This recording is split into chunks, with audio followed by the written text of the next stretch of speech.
오늘은 대강절 두 번째 주간을 맞이고 있습니다. 대강절이라고 하는 것은 온다, 기다린다, 이제 그런 뜻을 가지고 있죠. 누구를 기다리냐? 예수 그리스도를 기다리는 것이에요. 그래서 성탄절을 기점으로 해서 앞에 네 주간을 대강절 1주, 대강절 2주, 3주, 4주에서 이제 성탄절을 맞이하게 되는데, 오늘 이렇게 촛불이 이제 두 촛불이 켜져 있죠.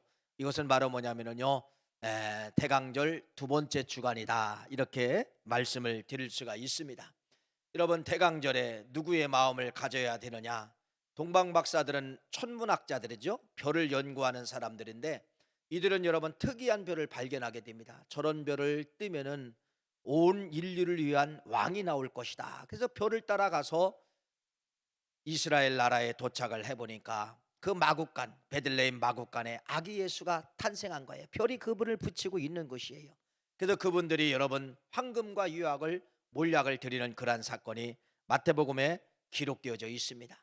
이것처럼 여러분, 우리가 주님을 이 대강절에 맞이할 때 어떤 마음으로, 오직 방향이 주님만을 위한 생각, 주님을 위해서 우리가 황금과 유약을 몰약을 드리는 동방박사들처럼 그러한 마음을 가지고 우리가 이 대강절을 잘 준비하시고 그렇게 보내시는 우리 9월 가족 되시기를 간절히 축원합니다. 오늘 여러분, 이런 말씀을 드리려고 합니다. 예수 그리스도는 누구이신가? 요한복음 14장 6절 말씀을 통하여서 말씀을 여러분들에 드릴 것이고요. 그 다음에 예수님을 여러분 어떻게까지 필요한가? 참 일평생 살면서 천대받고 구박받고 사람 구실받지 못했던 누가복음 7장에 죄 지은 한 여인이 나오는데, 이 여인의 오직 소망과 오직 꿈은 바로 뭐냐면요, 나 예수 만나야 산다, 나 예수 만나야 산다, 이러한 심정을 가지고 예수님을 기다리고 예수님을 만났을 때 그가 준비한 향유를 붓는 그러한 사건이 누가복음 7장 말씀에 기록되어져 있는데, 이 여인의 삶에 대해서 한번 생각을 해보려고 하는 것입니다. 여러분, 예수님께서 이 땅에 오셔서 위대한 말씀, 많은 말씀을 주셨지만은 그 말씀 중에서 또 위대한 말씀을 찾으러 가면은 요한복음 14장 6절 말씀이죠. 내가 길이요 진리요 생명이요, 나로 말미암지 않고는 아버지께로 갈 자가 없다. 이렇게 예수님께서 요한복음 14장 6절 말씀에 당신께서 길이 되시고 진리가 되시고 생명이 되신다라고 하는 것을 예수님이 선포하셨다는 것입니다. 그러면 여러분, 예수님이 신약에 와서 그렇게 선포했다고 하면은요, 이 말씀을 가지고, 이런 신약의 눈을 가지고 어디를 볼 수 있어야 되느냐? 구약을 볼 수 있어야 된다는 겁니다. 그러면은 구약에도 예수님이 말씀하신 것처럼 길이요 진리요 생명이 있었는가를 찾아보는 것이에요.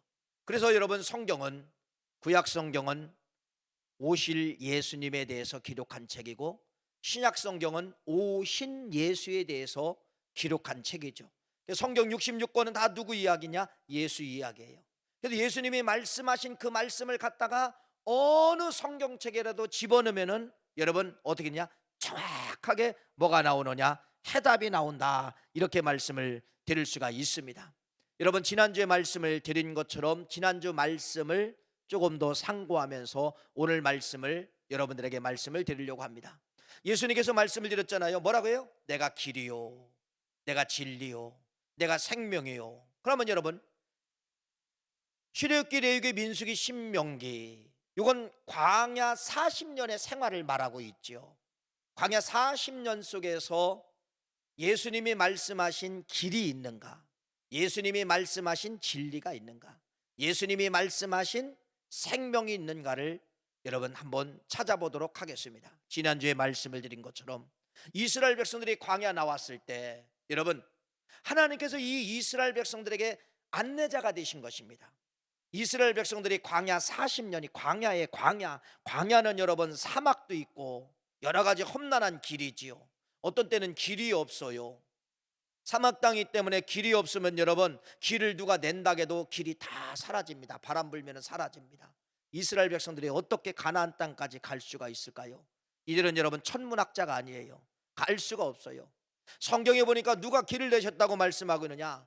여호와께서 구름 기둥과 불 기둥을 통하여서 앞서가시며 이렇게 말씀하고 있습니다. 앞서가시며, 어떤 때는 3일 길을 먼저 앞서가셨다가는 그러한 기록도 있어요. 앞서가시며, 이건 바로 뭐예요? 길을 찾고 계시는 누구를 말씀하고, 신약의 예수님, 길 대신 예수님을 구약의 구름 기둥으로 불 기둥으로 인도했다가는 것을 말씀을 하고 있다는 것입니다. 그래서 요한복음 14장 6절 말씀에 길 대신 예수님은 광야 40년 속에서 뭘로 나타나신 거예요? 그 예수님은 불로 나타나시고, 그 예수님은 뭘로? 구름으로 나타나사 이스라엘 백성들을 어떻게 인도했다는 겁니다. 먼저 앞에 가시며 인도하시는 이러한 모습에 대해서 기록을 하고 있지요. 또 구약 성경의 광야 40년 가운데 길만 되셨습니까? 아니지요. 요한복음 14장 6절에서 말씀하신 것처럼 내가 곧 길이요 진리가 되어 주셨다는 겁니다. 여러분, 진리라고 하는 것은 변치 않는 걸 말하는 겁니다. 진리는 절대로, 이건 환경에도 변할 수 없고 어떤 것도 변할 수가 없는 것이에요. 동에서 해가 뜨고 서에서 해가 지는 건, 이건 진리예요. 여러분, 어느 나라를 가도 해 뜨는 곳이 동쪽입니다.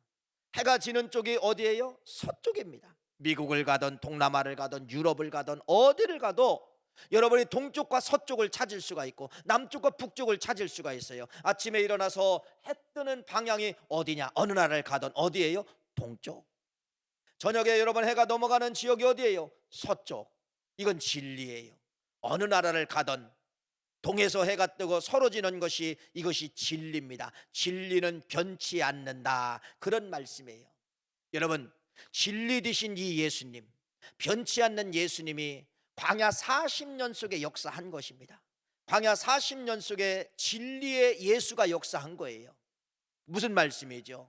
이스라엘 백성들에게 하나님은, 여러분, 이 광야 40년 속에 어떤 때는 이스라엘 백성들이 원망합니다. 어떤 때는 우상을 섬깁니다. 어떤 때는 간음도 합니다. 여러분, 이런 모든 환경이 찾아왔지만은 진리 되신 예수님은, 진리 되신 하나님은 한 번도 죄를 진다고 구름을 걷어간 일도 없고 불기둥을 걷어간 일도 없어요. 죄를 지어도 불기둥으로 역사해 주셨고 죄를 지어도 구름기둥으로 역사하신 이 모습이 바로 뭐냐면 진리입니다. 말 안 듣는다고 구름, 말 안 듣는다고 불 걷어가시는 그러한 하나님이 아니라 죄를 지어도 변하지 아니하고 사랑하시는 하나님의 모습, 이게 바로 뭐예요? 요한복음 14장 6절 말씀에서 말씀하신 진리 되신 예수님이 광야 40년 속에 나타났다가는 것을 말씀을 드리지요. 또 마지막, 생명이요 길이요 진리요 생명. 여러분, 하나님이 이스라엘 백성들에게 성막을 주시죠. 성막을 주시면서 이 성막은 하나님이 현현 나타나는 곳이에요. 그건 바로 뭐예요? 하나님이 너희들에게 생명을 지켜주시겠다는 겁니다. 보호해 주시겠다는 거예요. 그래서 여러분, 성막 중심으로 12지파가 형성을 하게 되죠. 동서남북 3지파씩 성막을 가운데다가 짓고서 3지파씩 여러분 성막 중심으로 살게 되는 겁니다. 이게 40년의 광야 생활이에요. 그랬을 때 여러분, 이스라엘 백성들은 이 성막을 통하여서 뭐를 받게 되느냐? 생명을 얻게 되고 생명을 받게 된다는 것을 말씀을 드립니다. 광야는 인간의 실력으로는 죽을 수밖에 없어요. 하루 이틀 사는 것은 기적이지만은 40년은 살아갈 수가 없습니다. 농사도 지을 수가 없고 물도 없고 자연 환경도 없고 오직 누구의 실력으로만? 하나님의 실력으로, 생명 되신 하나님의 실력으로 사는 것이 광야 40년인데, 이렇게 신약의 예수님이 말씀하신 그 말씀을 구약이라는 이 광야 환경에다가 집어넣어 보니까 여러분, 똑같이 역사하고 있었다는 겁니다. 예수님께서 광야 40년 동안에 길이 되어 주셨고 진리가 되어 주셨고 생명이 되어 주셨다는 것을 정확하게 말씀하고 있음을 우리에게 말씀을 하고 있다는 겁니다. 이게 예수예요, 여러분. 그래서 우리는 여러분, 예수가 누구냐? 예수는 광야 40년뿐 아니라 신약 시대뿐 아니라 오늘날 살아가는 여러분들에게도 길과 진리와 생명으로 역사하고 있다는 거예요. 예수 없으면 여러분 우리 인생길 걸어갈 수 없습니다. 예수 없으면 여러분 우리는 생명 받을 수가 없어요. 이렇게 여러분 예수는 누구냐? 여러분에게 소중하고 소중한 그분이 누구냐? 예수라고 하는 것을 말씀을 드리는 것입니다.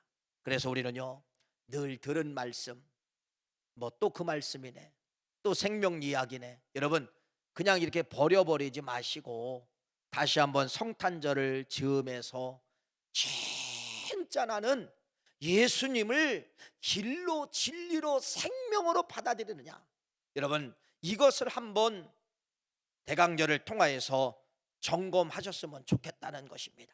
점검하셨으면. 그래서 여러분들이요 오늘은 이 예수님에 대해서 좀 욕심을 갖는 거예요. 욕심을 갖는 거예요.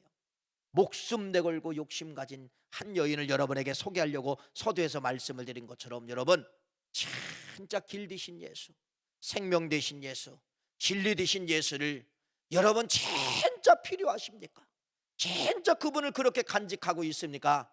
이걸 여러분들에게 다시 한번 질문으로 좀 던지면서 그러한 소중성으로 깨닫는 여러분들이 되시기를 간절히 바랍니다. 현대 사회는 얼마나 복잡합니까? 여러분 옛날에는 참 단순했어요. 왜 단순하면요 보는 것이 적었고 듣는 것이 적었습니다. 뭐 세상 돌아가는 거 옛날에는 모르고도 살았어요. 전쟁 나도 모르고 살았다니까요. 옛날에는 그래요. 왜? 보는 게 듣는 게 없었기 때문에 그래요. 참 단순했어요. 사람이 단순하니까 순진도 합니다. 순진하다는 이야기는 착했어요. 옛날 분들은 그래서 순진하고 착했습니다. 지금 분들은 그럴까요? 물론 지금도 그런 분들이 있지만은 아니에요. 세상은 여러분 얼마나 악한지, 여러분 독한지 모릅니다. 왜 그럴까요? 사람들이 너무 복잡하다는 겁니다. 여러분이 아시는 것처럼 핸드폰 하나만 열면 세상 돌아가는 거 다 보여집니다. 누구든지 똑같아요. 저 사람이 보면은 이 사람이 보고, 저 사람이 읽었으면 이 사람이 읽고, 그러니까 세상에 있는 모든 사람이 이 세상 돌아가는 데에서 문제에 대해서 다 알고 있다는 겁니다. 또 보면은 TV를 틀어봐도 똑같은 거예요. TV 없는 집이 어디 있어요?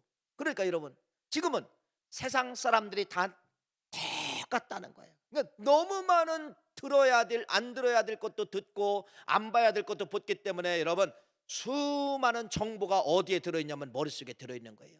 복잡한 거예요.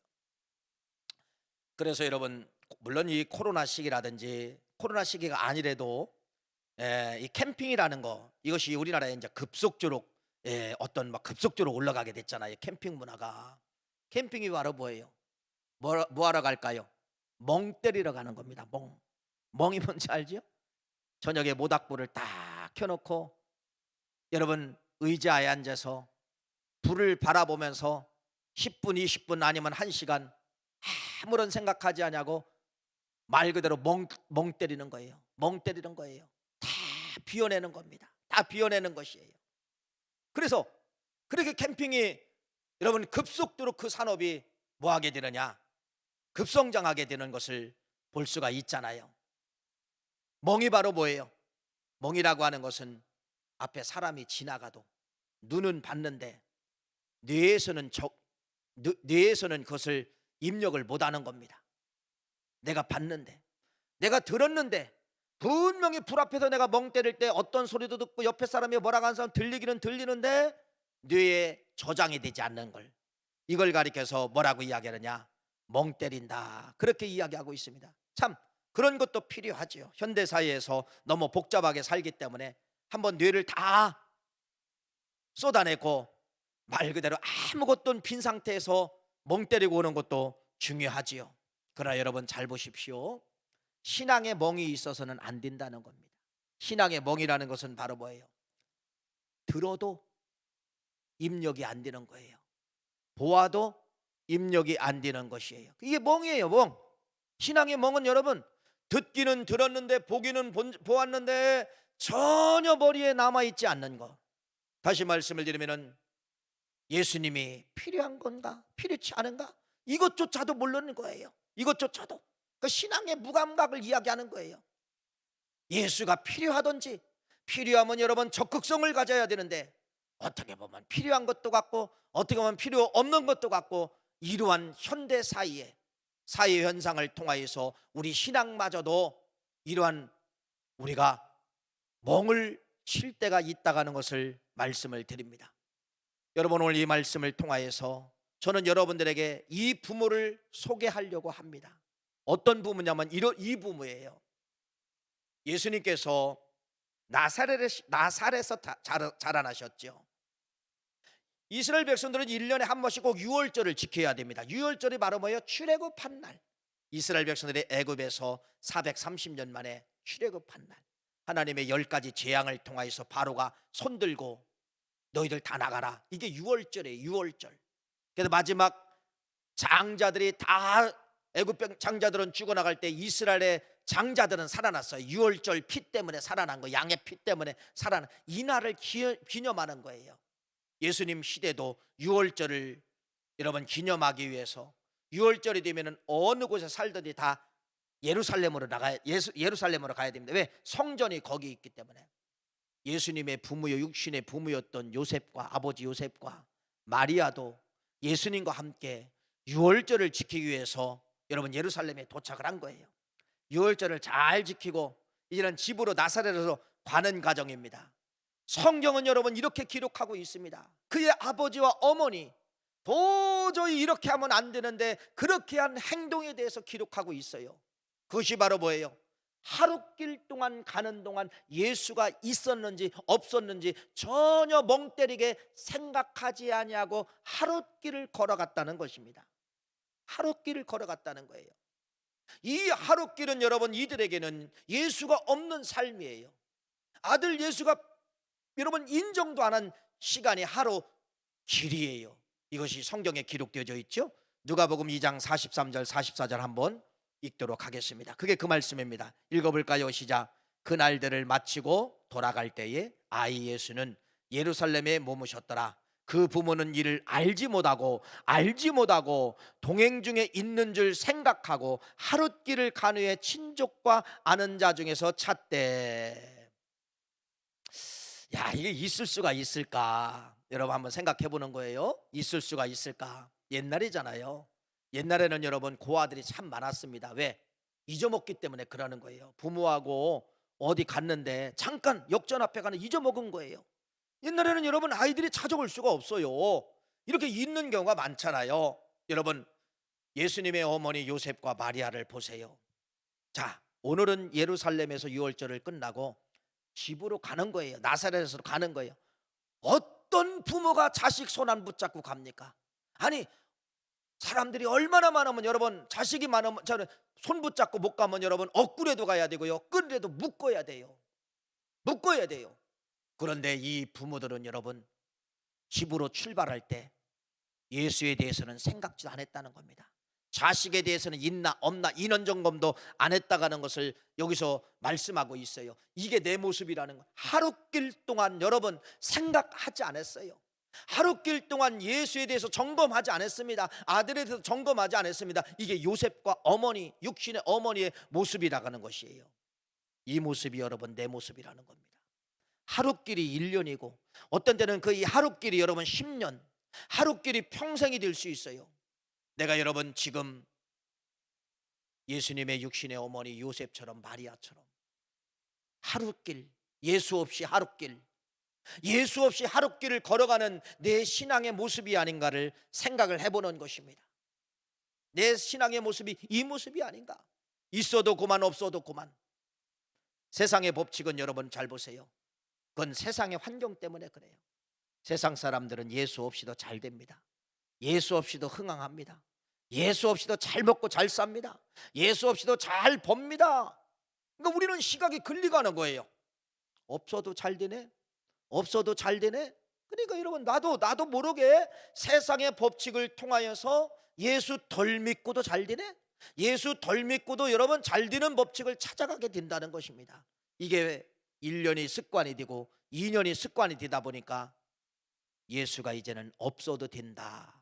여러분 요셉과 마리아는 하룻길을 그렇게 살아가고 있었다는 것인데, 여러분들이 오늘 이 말씀을 통하여 하룻길을 잊어먹은 이 어머니 아버지처럼 내 인생 가운데 10년을 놓쳤고 20년을 놓쳤다고 하면은 이 모습에서 더 이상 오래 가면 안 된다는 겁니다. 돌아서야 된다는 것입니다. 돌아서야 된다는 겁니다. 그냥 여러분 하룻길을 알고 예수 없어도 그냥 가는 부모가 아니라 돌아서야 된다는 것이에요. 그래서 이 부모들이 결단을 하게 되는 거예요. 오던 길을 멈추고 그 아들 예수를 찾고자 턴포인트 돌아섰다는 것이죠. 이것이 어디예요? 누가복음 2장 44절 46절 말씀 한번 읽어볼까요? 시작. 동행 중에 있는 줄로 생각하고 하룻길을 간 후 친족과 아는 자 중에 찾되 만나지 못하매 찾으면서 예루살렘 돌아가더니 사흘 후에 성전에서 만난즉 그가 선생들 중에 앉으사 그들에게 듣기도 하며 묻기도 하니라. 할렐루야. 여러분, 요셉과 마리아처럼 하룻길 예수 없이도 살 수 있지만은 이 부모들이 돌아선 것처럼 여러분들이 이 대강절에 성탄절을 맞이하기 전에 이 마음을 가져야 돼요. 돌아서십시오. 돌아서십시오. 예수 없이 살았다고 하면은, 여러분 있던지 없던지 상관없이 살았다고 하면은 예수님 붙잡고 살아가야 될 존재입니다. 붙잡고 살아가는 여러분 되시기를 간절히 축원합니다. 여러분 몇 해 전에 이런 영화가 있었죠. 국제시장이라는 영화. 인기가 얼마나 많았습니까? 국제시장이라는 그 영화는 6.25 전쟁 중에서 이제 말 그대로 흥남이라고 하는 그 부두에서 그 미군의 엄청난 배가 그 속에는 탱크도 들고 무기가 잔뜩 실어서 이제 철수하는 거예요. 철수하는데 사람들이 구름대처럼 몰려오는 것입니다. 왜? 저 배를 타야만이 남한 땅에 갈 수가 있기 때문에 막 인산이네 배가 못 가는 거예요. 기어 올라오기 때문에. 그래서 그 배의 최고의 책임자가 결정을 내리는 거예요. 뱃속에 들어있는 모든 탱크도 다 버려라. 다 버려라. 빈 배로 만드는 거예요. 그래서 여러분 흥남철수라고 하는데 그 배에 여러분 수만 명이 타고서 말 그대로 부산에 도착을 하게 되는 것이죠. 이게 흥남철수예요. 여러분 근데 그 영화에 보면은 누가 나오느냐? 주인공인 아들이 나오죠. 아버지와 아들과 그 또 딸들이, 여러분 그 덕수라고 하는 이 큰아들이 막둥이를 이렇게 이제 얻고서 밧줄을 타고 올라가다가 여러분 막둥이를 떨어뜨린 거예요. 여러분 떨어뜨린 거예요. 그랬더니 아버지는 배에 다 올라왔는데 막 큰아들 덕수에게 뭐라 하느냐? 네가 이제는 장자야, 네가 이제는 가장이야 라고 하면서 그 말을 남기며 아버지는 그 배에서 내려와서 누구를 찾으러 가느냐? 막둥이를 찾으러 내려가게 되는 것이에요.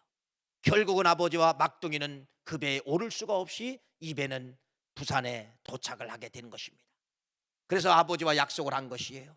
부산에 가면은 고모가 경영하는 꽃분내라고 하는 가게가 있는데 거기서 만나자.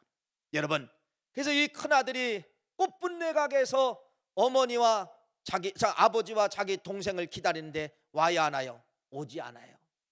그래서 이산 가족 찾기 방송이 나오는데 막둥이를 찾았습니다. 어디에서 막둥이를 찾았냐? 미국에서 살고 있는 것이에요. 근데 그 영화에서는 비춰주지 않았지만은 여러분 아버지의 심정을 그리지 않았다는 것입니다. 저는 한번 생각해 본 것이에요. 그 아버지는 어떻게 살았을까? 막둥이를 잊어먹고 그 막둥이를 찾고자 여러분 흥남배드 부두에 그 배에서 내려온 그 아버지는 어떻게 살았을까 생각해 보는 것이에요. 세상 말로 말하면 반 미쳤을 것입니다. 전쟁통에 자식을 잊어먹었으니 여러분 막둥이 자식을 잊어먹었으니 여러분 그 아버지는 여러분 미치면서 평생을 살았을 것이에요. 결국은 부산 꽃분내 화장품 가게, 꽃분내 가게까지 모든 것을 보면은 여러분 그 딸들을 찾고자 아버지는 어느 땅에선가 돌아가셨을지 않을 걸까 이렇게 생각을 하는 것입니다. 여러분 이걸 회복하자는 것이에요. 어떤 걸 회복하자는 것입니까? 이 애비의 심정으로 자식을 찾는 이 심정으로 이걸 여러분들이 이번 대강제를 통하여서 요셉과 마리아의 심정이나 여러분들이 말씀을 드린 것처럼 국제시장에 나오는 이 애비의 심정으로 누구를 찾자는 겁니까? 예수를 찾는 여러분 되시기를 간절히 바랍니다. 그렇게 필요해야 돼요. 그렇게 절대적인 절대감으로 여러분이 느껴야만이 목숨 내걸고 그 예수를 찾을 수가 있다는 것입니다. 2021년도 성탄절은 턴포인트가 되십시오. 하룻길 동안에 잊어먹었던 내 인생길이라고 하면은 그의 부모가 다시 돌아서 예루살렘에 가서 예수님을 찾았던 것처럼 여러분들이 다시 한번 돌아서는 역사가 있기를 간절히 바랍니다. 왜 돌아가야 됩니까? 그분만이 길이요 진리요 생명되기 때문에 그래요. 세상권 여러분, 길이요 진리요 생명이 없어요. 돈이 금은부화가 길이요 진리요 생명되지 못합니다. 돈이 생명을 받쳐줄 줄 알았지만은 결국 생명을 잃게 만드는 것이 돈이에요.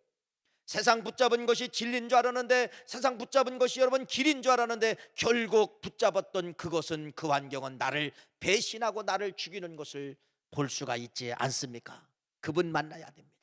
그분은 길 되시고 진리 되시고 생명 되시고 내 인생의 실타래처럼 꼬여있는 이 인생의 문제를 해결해 주시는 분이 누구냐? 그분이라고 하는 것을 말씀을 하고 있다는 것입니다. 오늘 결론의 말씀은 여러분 이런 거예요. 오늘 마태복음 7장의 결론의 말씀을 여러분에게 드리려고 합니다. 마태복음 7장 말씀은 바리새인이, 시몬이라는 바리새인이 예수님을 자기 집에 초청을 한 것입니다. 근데 마태복음 7장 말씀에 어떤 여인이 등장을 하느냐? 죄를 많이 지은 여인이 한 사람이 등장을 하게 되는 거예요. 많은 학자들은 이 여인이 몸을 파는 여인이었다, 죄를 많이 지은 여인이라고 기록을 했기 때문에 그렇게 볼 수도 있다는 것입니다. 여러분, 이 여인의 모든 삶은 놀이객감이었었어요. 오늘은 이 남자, 내일은 저 남자의 놀이객감이었었어요. 삶의 희망도 없어요, 소망도 없어요. 누군가가 이 여인에게 깃전에다가, 구전이죠, 구전, 지금처럼 말씀이 있는 것이 아니기 때문에 당신 예수 만나야 돼, 당신 예수 메시아 만나야 돼, 메시아 만나면 이런 생활 청산할 수 있어, 메시아 만나면 당신 인생의 삶이 다시 돌아갈 수가 있어, 멋지게 살 수가 있어. 여러분, 누군가가 이 여인에게 메시아, 구주 예수 그리스도를 아마 가르쳐 준 것 같아요. 그래서 이 여인은 여러분 언제 만날지를 몰라요. 안 만날 수도 있어요, 못 만날 수도 있어요. 그런데 내 평생 언젠가는 만날 것이라고 생각을 하며 믿고, 여러분, 이 여인은 내가 메시아를 만날 수 있다, 반드시 내 인생길 속에 그분을 만날 수가 있다라고 하면서 이 여인이 준비한 것이 바로 뭐냐면 여러분, 향유를 준비한 것입니다. 그런데 이게 웬일입니까? 자기 동네에 예수님이 오셨다는 것이에요. 자기 동네에 그 시몬이라는 사람의 집에 오셔서 식사 잔치에 예수님을 초대받았다는 이 여인이 소식을 들은 것입니다. 바리새인이며 시몬의 집에 예수님이 초청을 받았다, 몇 월 며칠 날 온다는 것을 이 여인이 알고서 여러분, 이 여인은 여러분 넘지 말아야 될 선을 넘게 되는 것입니다. 이 여인이 여러분 초청받지도 않았는데 어디에 문을 열고 문을 박차고 들어가느냐? 시몬, 이 바리새인, 이 사람 네 집에 문을 열고 박차고 들어가는 이 모습에 대해서 성경은 기록을 하고 있다는 것입니다. 초청받지 않은데 무조건 들어갔던 이 여인의 모습을 여러분 말씀을 하면서 이렇게 이야기를 합니다. 성경은 뭐라고 이야기하느냐? 여러분, 오늘 본문 말씀 누가복음 7장 37절 말씀 한번 읽어볼까요? 이렇게 기록되어져 있네요. 시작. 그 동네에 죄를 지은 한 여자가 있어 예수께서 바리새인의 집에 앉아 계심을 알고 향유를 담은 옥합을 가지고 와서, 이걸 여러분에게 지금 설명을 드린 겁니다. 초청받지 않은 여인이에요. 그런데 이 여인은 여러분 죽으면 죽으리라 선을 넘고 초청받지 않았지만 이 집의 대문을 열고 누구? 예수를 만나고 있는 이 장면에 대해서 말씀을 하면서 뭐라고 이야기하느냐? 예수님의 다리를 보니까 온갖 몸지로 다, 여러분 다리에 이 말 그대로 광야 문화는 중동 고대 근동 지방의 문화는 여러분 지금처럼 우리처럼 이런 신발을 신지, 다 샌들 신습니다. 그러니까 어느 집에 들어가더라도 물을 줘야 돼요. 다리를 닦을 수 있도록. 다리에 보니까 여러분 예수님이 딱지를 하는 거야. 그래서 이 여인이 물이 어디 있어요? 눈물을 흘리면서 예수님의 다리에다가 눈물을 흘리면서 눈물로 예수님의 다리를 뭐하고 있느냐? 씻고 있음을 말씀을 하면서. 그런데 여러분, 성경에 보니까 전혀 이 여인들이 하지 말아야 될 것이 있어요. 여인들은 전혀 모르는 남자 앞이나 모르는 집이나 모르는 사람 앞에는 절대 하지 말아야 될 것이 바로 무엇이냐면, 여러분, 머리를 보여주면 안 되는 거예요. 머리카락을 보여주면 안 되는 거예요. 이게 유대교 문화고 중동 근동 지방의 문화고, 지금도 그 문화를 이슬람이라는 교는 그 문화를 그대로 가져간 거예요. 그래서 여러분, 중동에 가면 여자들이 다 머리를 가리고 있는 것을 여러분 볼 수가 있지 않습니까? 바울 시대도, 예수님 시대도 마찬가지고, 바울 시대도 여자들이 머리카락을 보여주는 것, 이건 여러분 목숨 내거는 거예요. 그래서 바울이 이렇게 말합니다. 고린도 교회를 향하여, 고린도 교회 여자들을 향하여서, 고린도전서 11장 5절 말씀 읽어볼까요? 고린도전서 11장 5절 읽어봅시다. 시작. 무릇 여자로서 머리에 쓴 것을 벗고 기도나 예언을 하는 자는 그 머리를 욕되게 하는 것이니 이는 머리를 민 것과 다름이 없음이니라. 이건 바울이 이야기한 거죠. 그때 당시 문화를 이야기하는 겁니다. 절대로 여인들은 어디 가서 머리카락을 보여주면 된다, 안 된다? 안 된다. 절대로 여러분 두건을 벗으면 된다, 안 된다? 안 된다. 이건 여러분 여인들이 가져야 될 하나의 법이었다는 것을 말씀을 하고 있는데, 오늘 이 여인은 잘 보세요. 이 여인은 눈물로 예수님의 다리를 씻으면서 수건이 준비가 되어 있지 않았던 것 같습니다. 그래서 이 여인은 여러분 하지 말아야 될 행동을 하게 되는데 머리를 풀어 제키는 것이에요. 그래서 그 여인이 여러분 두건을 벗어버리고 머리를 풀어가지고 머리로 예수님의 다리를 닦아내면서 그 깨끗한 다리에 뭐를 부었더라? 향유를 부었더라. 향유를 부었더라. 이 말씀을 기록을 하고 있습니다. 여러분, 이 여인의 행동은 여러분 박수 받을 행동이 아니라 목숨 건 행동이었다는 것이죠. 어떤 남자든 어떤 법이든 법을 갖다 재면 이 여인은 죽어야 돼요. 머리를 풀었기 때문에 죽어야 돼요. 모르는 남자 앞에서 머리를 풀고 그 머리를 가지고 또 다리를 씻겨냈기 때문에 여러분 죽어야 돼요. 이 여인은 목숨 내걸고 왜 예수님 앞에 이러한 행동을 하게 되었을까? 평생 살아오면서 단 한 번도 인간 취급 받아본 경험이 없어요. 생일도 모릅니다. 부모도 모릅니다. 추억도 없습니다. 싫다와 구타로 그의 평생을 그렇게 살았고, 말씀을 드린 것처럼 오늘은 이 남자, 내일은 저 남자에게 여러분 몸을 내주면서 일평생 인간 대접받지 못하고 짐승 대접받으며 살았던 이 여인, 예수님만이 내 인생의 희망이다, 예수님만이 나의 인생의 소망이다라고 하면서, 예수 만나야 산다라고 하면서 그렇게 준비한 그 향유를 예수님 발에다가 다 쏟아붓는 것이 여러분 누가복음 7장 말씀에 기록을 하고 있습니다. 여러분, 이 여인의 모습이 내 모습이 되어야 된다는 것이에요. 이 여인처럼 여러분 진짜 예수 길 되시고 진리 되시고 생명 되신 이 예수님을 여러분 이렇게 사모할 수 있느냐 이거예요. 이 여인처럼.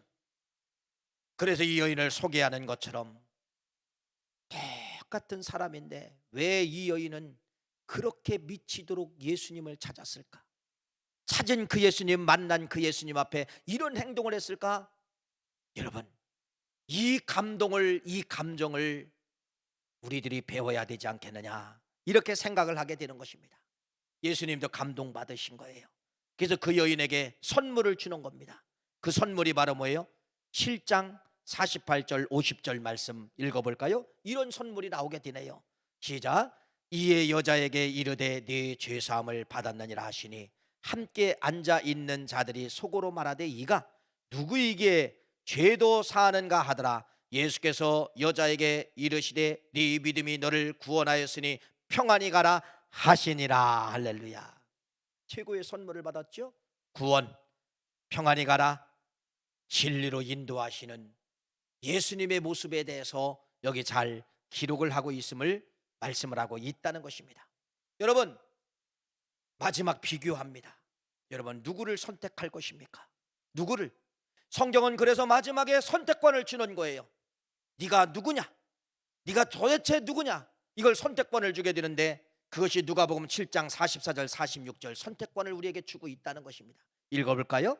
이렇게 말씀을 하고 있네요. 시작. 그 여자를 돌아보시며 시몬에게 이르되 이 여자를 보느냐? 내가 네 집에 들어올 때 너는 내게 발 씻을 물도 주지 아니하였으되 이 여자는 눈물로 내 발을 적시고 그 머리털로 닦았으며 너는 내게 입 맞추지 아니하였으되 그는 내게 들어올 때부터 내 발에 입 맞추기를 그치지 아니하였으며 너는 내 머리에 감람류를 부지 아니하였으되 그는 향유를 내 발에 부었느니라 라고 하면서 두 사람을 비교하게 되죠. 한 사람은 누구예요? 시몬이라고 하는 바리새인, 한 사람은 죄를 지은 많은 여인, 죄 지은 여인, 이 사람을 비교하고 있는데, 여러분, 이 둘 중에 하나 내 모습이 들어있다는 겁니다.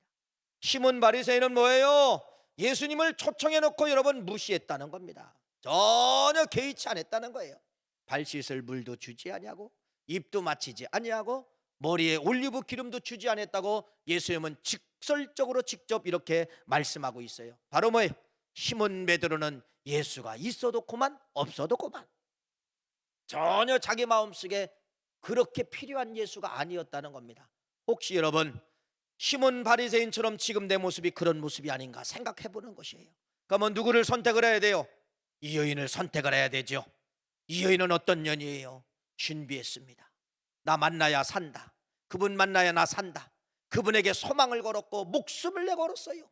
그 예수님을 만났을 때 수단과 방법을 가리지 아니하고 예법을 다 동원하여서 결국은 눈물로 그 다리를 씻고 머리카락으로 눈물을 다 씻어내면서 깨끗한 발 위에 향유를 붓는 이 여인의 모습, 여러분 얼마나 멋집니까? 둘 중에 하나를 선택한다면 누구를 선택을 해야 될까요? 이 여인을 선택을 해야 됩니다. 이렇게 예수는 내 길이 되시고, 이렇게 예수는 나에게 진리가 되시고 생명이 된다가는 이 여인의 여러분 이 아름다운 보이지 않는 이 고백을 여러분들이 갖기를 축원합니다. 성탄절 2주만 지나면 성탄절이 찾아와요. 물론 코로나 때문에 세상에 화려한 건 다 내려놨습니다. 본질적인 성탄절을 여러분들이 맞이하셔야 됩니다. 이 여인을 선택하십시오. 시몬 바리새인이 아니라 목숨 내걸고 예수님을 기다리는 이 여인을 선택하시고, 이번 성탄절은 10분의 1이라도 여러분 10분의 1이라도 성탄과 나와 무슨 관계가 있는가를 한번 조용히 묵상해 보시고, 진짜 이 예수는 내 인생의 길이요 진리요 생명 되신다. 여러분 여기 앞에 모든 걸 다 쏟아부으시는 그 예수라는 이름 앞에 길이요 진리요 생명인데, 거기다 내 인생의 모든 걸 다 쏟아부어도 나는 아깝지 않다라가는 이러한 고백을 갖는 이 여인처럼 여러분의 고백이 되시기를 간절히 축원합니다. 기도하시겠습니다.